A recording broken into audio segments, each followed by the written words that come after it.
అలాగే కొంచెం గరం మసాలా, ఎందుకంటే మనం అన్నీ వేసాం కాబట్టి గరం మసాలా తగ్గించుకోండి. అలాగే ఉప్పు, తగినంత ఉప్పు, ఇది సరిపోతుంది. ఇప్పుడు కొంచెం పెరుగు,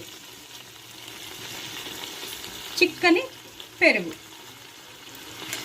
అలాగా అంటే పెద్ద స్పూన్తో అయితే 2-3 స్పూన్లు సరిపోతుంది. నేను చిన్న స్పూన్తో తీసుకున్నాను కాబట్టి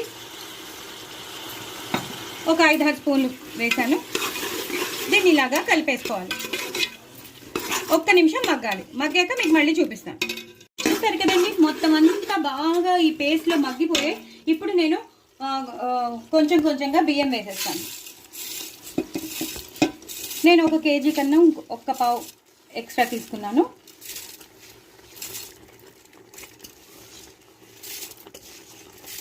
అంటే పిల్లలు ఇష్టపడతారు కాబట్టి కొంచెం ఒకసారి ఎక్స్ట్రా కావాలంటే ఉండాలి కదా, అప్పటికప్పుడు అయిపోతే బాగుండదు. సో పిల్లలు మళ్ళీ కావాలమ్మా అన్నారనుకోండి, మళ్ళీ ఏం చేసి పెడతాం. అందుకే ఒకటేసారి కొంచెం ఎక్కువ చేసేసామనుకోండి, సమ్మర్ హాలిడేస్ కాబట్టి అలా ఆకలి వేస్తూనే ఉంటుంది. పాపం టైంపాస్ అవ్వదు వాళ్ళకి. సో ఏదో ఒకటి తినాలనిపిస్తూ ఉంటుంది కాబట్టి మళ్ళీ కావాలంటే ఎలాగా, అందుకు కొంచెం ఎక్కువ చేసి పెట్టేసుకుంటే అలా ప్లేట్లో వేసి ఇచ్చేస్తే సరిపోతుంది. చూసారు కదా, మొత్తం అంతా ఇలా కలిపేసుకోవాలి. ఇందాక నేను చాలా నెయ్యి వేసానండి,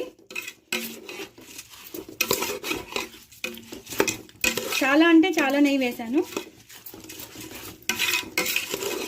సో ఇలా కలిపేసుకున్నాం కదండి. నేను ఇందాక గ్రైండ్ చేసి పెట్టుకున్నాను కదా మిర్చిది, ఆ వాటర్ వేసేస్తాను వేస్ట్ చేయకుండా. అలాగే నేను కొలిచి పెట్టుకున్న బిర్యానీకి నేను కొలిచి పెట్టుకున్న వాటర్ కూడా వేసేస్తాను. ఒకసారి ఇలా కలిపేసుకోండి. మీరు రుచికి సరిపోయిందా లేదా అది చూసుకోండి. ఉప్పు సరిపోయిందా లేదా మీరు ఒకసారి చూసుకోండి. నేను ఎంత వేయాలో అంత నీరు వేసేసాను. ఇప్పుడు కొంచెం నెయ్యి వేస్తాను పైనుంచి. నెయ్యి వేస్తే చాలా బాగుంటుందండి. ఎప్పుడైనా సరే మీరు ఒకసారి చూడండి. పైనుంచి నెయ్యి వేసామనుకోండి, ఆ నెయ్యి అనేది ఆ అన్నానికి పట్టేసి సూపర్ టేస్టీగా ఉంటుంది.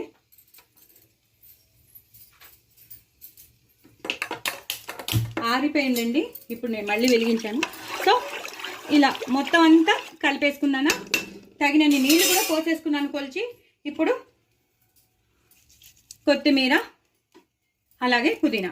నేను ఇందాక చెప్పాను కదండి పుదీనా వేయాలని, లాస్ట్లో వేసేసుకున్నాను. ఇప్పుడు నేను మూత పెట్టేసుకుంటానండి. అయ్యాక మీకు మళ్ళీ చూపిస్తాను. అన్నాను కదండి, చూసారా ఇలా అయింది. ఎంత పొడిలాడుతూ